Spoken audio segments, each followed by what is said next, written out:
அன்பார்ந்த முருக பக்தர்களுக்கு வணக்கம். இலங்கையிலிருந்து சென்னை திரும்ப போறேன். திரும்பறதுக்கு முன்னாடி ஒரு முக்கியமான ஒரு காணொலியை பதிவு பண்ணணும்னு சொல்லி என்னோட ஆசை மட்டும் கிடையாது, கட்டளை கூட. என்னன்னா, நான் நேர்காணல் அதிகமாக சொல்லியிருப்பேன். சமீபத்தில் ஒரு பதிவு கூட பண்ணேன். ஓரிடத்தில் நீங்கள் காட்டும் அன்பு இந்த பிரபஞ்சத்தில் நீங்கள் எங்கே இருந்தாலும் பல கோடி மடங்காக திரும்ப வரும் சொல்லி. நான் தெய்வ குழந்தைங்களுக்கு ஹெல்ப் பண்ணி தெய்வ குழந்தைகளை செய்யணும்னு எனக்கு முருகர் உத்தரவு கொடுத்ததுலேருந்து என்னை சுற்றி நடக்கிற எல்லாமே அதிசயம், அற்புதம் தான். வாய் பேச முடியாத, காது கேட்காத தெய்வ குழந்தைங்களுக்கு நான் இங்கே சென்னையில் ஹெல்ப் பண்ணும்போது இமயமலையில் ஒருத்தர் என்னை ரொம்ப அன்பாக பார்த்துக்கிட்டார் அப்படின்னு சொல்லி சொன்னேன்.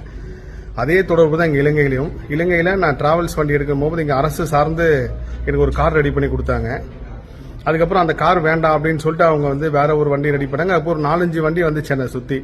நான் இல்லை ஃபர்ஸ்ட் ரெடி பண்ண வண்டி தான் எனக்கு அனுப்புங்க அப்படின்னு சொன்னேன். அவங்க சொன்னாங்க, சார் அவர் முஸ்லீம் அப்படின்னு சொன்னாங்க. நான் சொன்னேன், நான் எப்பயுமே முஸ்லீம் வேண்டாம்னு சொல்லவே இல்லையே, நீங்கள் அனுப்புங்க, அவர் தான் எனக்கு வேணும் அப்படின்னு சொல்லி அந்த வண்டியும் அவரும் வந்தாங்க. வந்துட்டு நான் கதிர்காமத்திலிருந்து மண்டூர் பயணம் நோக்கி போயிட்டு இருக்கும்போது தெய்வ குழந்தைங்களை பற்றி சில ரகசியங்கள் என் கூட வந்த கதிர் தம்பிக்கிட்ட சொல்கிறேன். வாய் பேச முடியாத, காது கேட்காத குழந்தைங்களை பற்றி பேசிட்டு இருக்கும்போது ஆர்டிசம் குழந்தைங்களை பற்றியும் நான் தொடர்ந்து சொல்லிட்டே இருக்கும்போது என் வண்டி ஓட்டிட்டு இருந்த டிரைவர் அவர் வந்ததுலேருந்தே ரொம்ப அன்பா பாத்துக்கிட்டாரு, என்ன ரொம்ப ரொம்ப கனிவா பாத்துக்கிட்டாரு. பல இடங்கள்ல மண்டூர் போகும்போது ஒரு இடத்துல ரோடே கட்டாயி ஃபுல்லா வெள்ளம் வந்தப்போ அவர் வேற ஒரு ரூட் கண்டுபிடிச்சு ரொம்ப பாதுகாப்பா கூட்டு போனார். அப்போ போகும்போது நான் அந்த ஆர்டிசம் குழந்தைங்களை பத்தி பேசும்போது, சார் நீங்க சொல்ல சொல்ல எனக்கு புல் அரிக்குது சார் அப்படின்னாரு. என்னங்க அப்படின்னு, என்னோட குழந்தையும் ஆர்டிசம் குழந்தை தான், அந்த ஸ்பெஷல் சைல்டு தான் அப்படின்னாரு. எனக்கு ஒரு அப்படியே ரொம்ப கண் கலங்கிடுச்சுன்னா, இந்த பிரபஞ்சம் பாருங்க, நம்ம ஆர்டிசம் குழந்தைங்கள ஸ்பெஷல் சைல்டுன்னு சொல்லாதீங்க, தெய்வ குழந்தைங்கன்னு சொல்லுங்கன்னு சொல்லி எனக்கு தியானத்தில் உத்தரவை சொன்னேன். அது எந்த அளவுக்கு அந்த ஒரு வார்த்தை சொன்னதுக்கே எனக்கு எப்படி இந்த பிரபஞ்சம் ஒரு இடத்துல நாங்கள் இந்த கிட்டத்தட்ட ஒரு 1000கணக்கான கிலோமீட்டர் பயணம் பண்ணி போயிட்டு வந்தேன். இந்த 1000கணக்கான கிலோமீட்டர்லயும் இவர் தான் என்னை பாதுகாப்பாக கூப்பிட்டு வந்தார். வசல், இது அவரோட தெய்வ குழந்தை. பெரிய அதிசயம்.